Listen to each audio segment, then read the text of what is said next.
Hey guys, Dylan here. I know you guys really liked the Hunnid video we did yesterday, so we are doing a follow-up video. Today's video is going to be Emmy Jones' experience with Hunnid. Now, just know that I am 100% on the side of Emmy Jones here. I am not hating on her. I am not trying to make fun of her. Now, the situation is a bit wacky. If I do end up laughing, it is 100% at Hunnid and how wacky of a person he is, not at the expense of Emmy Jones. I'm making fun of the crazy guy, not the person being victimized by the crazy guy. Hope you guys can understand that, because I just want to laugh.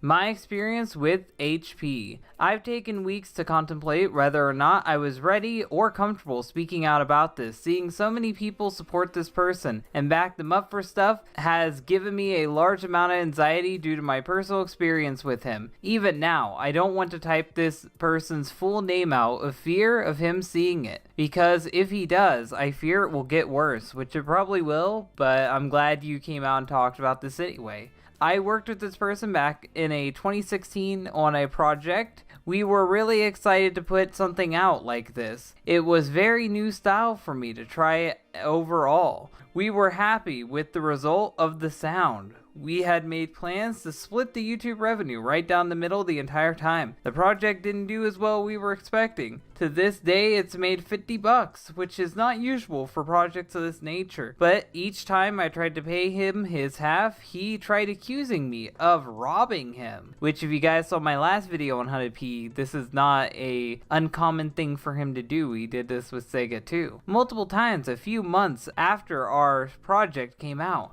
I decided since it wasn't performing well, I'd offer him a flat amount of $300 for his part of the collaboration, which is a decent amount for her type of channel and for as much attention as probably will ever get, but whatever. To which he then turned around and said that if the project didn't really make much, then there was no money that I needed to give to him, which is true, but I can see why she offered it, because he was feeling upset that it didn't make money, so she just give him the money out of her pocket. I think he's thinking about it a little too hard and trying to make it sound like she's hiding money from him. It's not like she couldn't have an extra $300 hidden around somewhere or make money from something else, but whatever. Each time this person came to me, I was yelled at and accused and threatened, physically and socially insulted. Then it ended in desires to have sex with me. Yes, you heard that. He wanted to have sex with her. And when we read these chat logs, you're gonna die. Each time I tried handling it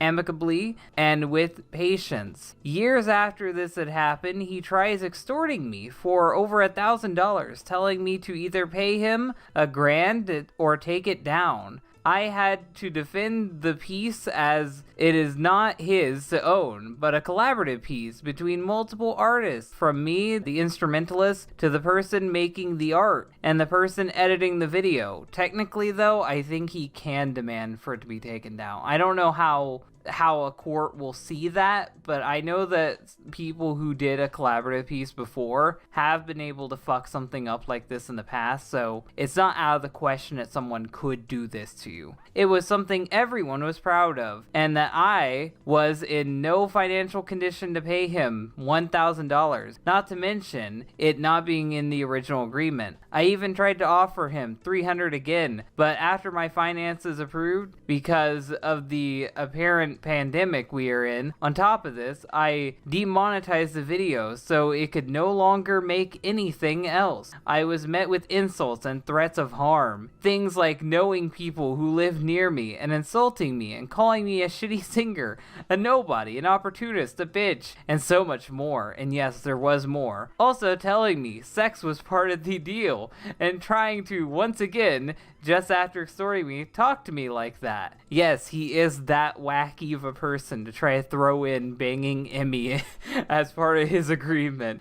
I've had several anxiety attacks, have locked my doors out of fear if she is afraid of Knuckles busting in. He's not even knocking anymore. And have contemplated getting the police involved on several occasions. The police involvement will be staying private. This was a person I used to get along with. I thought this person was a friend and a solid collaborator before. It's been proven to me over and over again again due to threatening conversations and years worth of patience, stress, fear, that this person lacks good faith and will resort to terrifying behavior if he's not met with the results he's looking for. For a while, when asked about my experiences on this project, I've told people how kind he was, because I didn't want to ruin anyone's point of view on him, which you shouldn't do. If someone's shitty to you, you should be honest about it. Like, this is how stuff gets covered up. Just be honest. If someone's shit, call them shit. If someone's good, call them good. And if they get upset about that, fuck them. People grew up with SA2, including me. It doesn't change how I view SA2 at all. SA2 is still the game it's going to be. I'm just going to chuckle a little bit harder when I hear Knuckles' music playing. So, I've tried protecting people's view of him for an incredibly long time, but seeing how he's begun to show some of his true colors already, I felt it was my responsibility to shed light on the type of person he has been this whole time, with adding context to my situation. Now, I really do wish that people, if you know anybody like this or know any situations like this, come out. Don't hide this shit. Don't let this shit pile up for years. Don't let these people get away with this for so long. Be sure to bring it to light a lot sooner, so then we can prevent this shit from happening and stop them before it snowballs and more people get hurt. You're not just protecting that guy, you're hurting all the people he could be hurting as well. And I know that's kind of sounds like victim blaming, but you gotta put yourself out there and be willing to stop this shit before more people end up like you. That's what I'm saying. I'm not trying to shame them. And this is the proof. I'm gonna be looking at these chat logs. I'm gonna be using my Hunnid P voice. So this is the non-serious part of the stream where I read out Hunnid P's wackiness. So just entertain it. Fuck you, Emmy. Keep talking shit about shit to people like you're right about my shit when you're wrong. Y'all type is all shitty. You're a shitty singer and you ain't no real artist. You have no original music. You need people like me to write your shit for your lame ass. What on earth are you talking about? Keep play, stupid girl. Keep play, stupid girl. Like that's not even a sentence and he's calling her stupid. I guess you never met a hood figure. I have a feeling he didn't mean figure. I'm glad that typoed. You so dumb, Emmy. And then this is from a completely different conversation about her talking about the Grand and demonetizing the video, and he responds with, "How you gonna have my music under your name and account? Bitch, stop it. You obviously don't know business too well. Play with my shit and you gonna see how it turns out. I'm in the streets, Emmy, not Hollywood. You gonna fuck around and have a shitty outcome. I'm connected in Cali. Real G shit. Fuck with me, Emmy." That's a threat, by the way. That's 100% completely a threat. We have nothing on paper. I will see you in court and in the streets, Emmy. One of those is illegal. Like, take her to court. Don't threaten to beat her up. That's fucking retarded. You don't say, "Oh yeah, I'm gonna take you to court and I'm going to commit a crime against you." You using my shit illegally without my consent. I mean, I'm pretty sure Emmy would be the one winning this court case. Dumbass bitch. If I knew somebody that felt the same on a song, I would gladly take it down. The Yandere Dev approach, I see. Very clever. With no sweat. How you trying to really steal my shit? Not really stealing if it's a group project. And use it like it's yours. It's not yours either. Bitch, we gon' beef. I'm not going to take down a huge collaborative piece.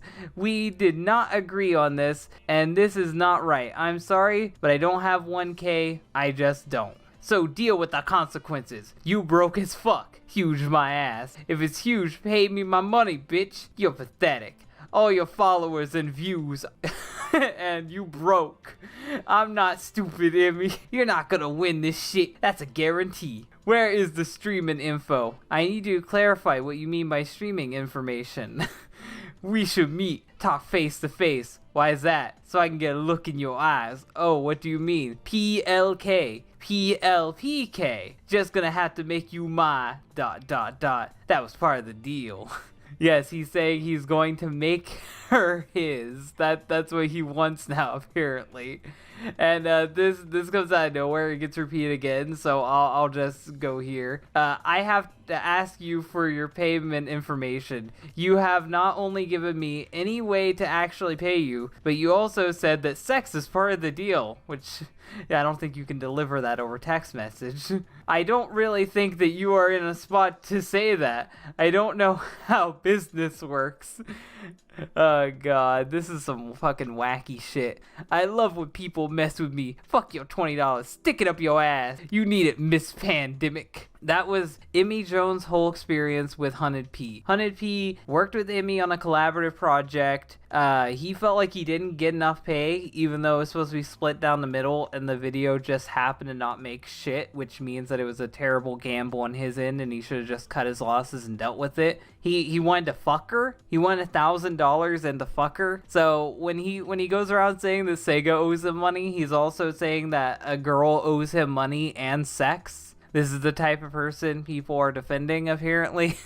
This is some wacky shit, and I hope Hunnid P I hope more people come to light with Hunnid P shit. Because if I hear more about him, I'm going to keep covering him. Because Hunnid P is one of my new favorite lolcows. I'm actually really enjoying hearing about his wacky shenanigans. So hopefully you guys like this video. I want to say one more time, don't harass Immy. This isn't her fault. She's completely the victim in this. Don't fuck with her. Don't piss off her fans. I want this video to stay up because Hunnid P needs to be held accountable for this shit. If you guys like this video, hit the like button. If you really like it, share it. And if you want to see more, then subscribe. Thank you guys for watching, and bye. Before the credits roll, I thought I'd give a shout out to my multiple ways of making money. YouTube is slowly starting to sanitize the platform, making it harder for people to make money on edgier content like I do. So I'm reminding you guys that I have a Patreon. The Patreon has plenty of reward tiers, including seeing my podcast early, being able to join my fan Discord, and possibly even getting on the show if I can fit that into the schedule. I have video recommendation tiers that you can try to get into, and if all else fails and my YouTube falls apart, I always have a BitChute account. So remember to check out all these different things in the description below.